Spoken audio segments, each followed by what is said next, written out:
McBride. She attends Harborview. Her teacher is Tyler Chigazola, and her piece will be going to Wells Fargo Advisors. Students from around the district in different grades were recognized at the Appleton Museum for their artwork that was showcased at FAFO this year. But they do not get to keep the artwork for themselves. They actually get compensation for their creativity and hard work. Our students participate in the Ocala Arts Festival, sponsored by FAFO, Fine Arts for Ocala, which is an annual art show. And right by Citizen Circle, the entire area is dedicated to our county's students. We have high school and middle school on one side of the circle and elementary on the other. And the artwork you see behind me are the artworks that were purchased by sponsors of FAFO, of the Ocala Arts Festival. The purchase awards will be displayed at the museum through the holidays. Then they will go to their respective sponsors. And the event was not just for these selective pieces.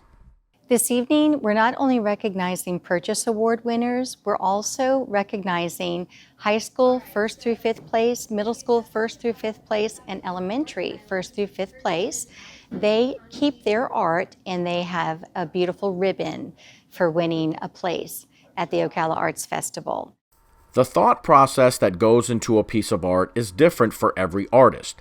And one young artist explains how and why he chose the direction he did for this painting. This piece in particular was kind of riffing off my first piece in the general with like the characters and then the kind of geometric room atmosphere of what the main piece actually is. So I was going off that, and I wanted to do something a little bit more abstract than my actual first piece, which was relatively abstract for what I usually do.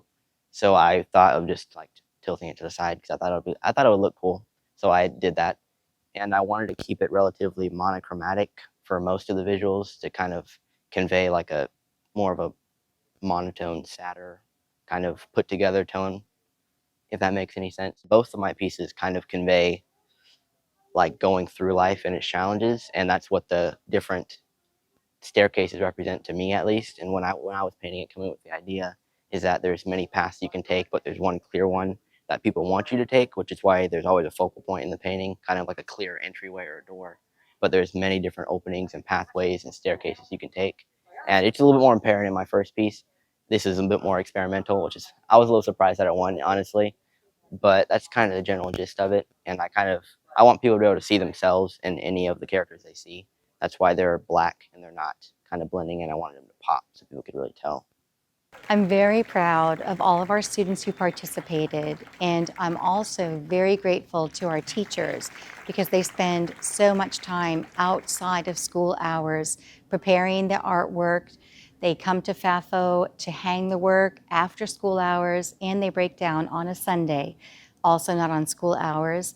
The teachers are very dedicated to their students, and they are a large part of why our students shine in the arts.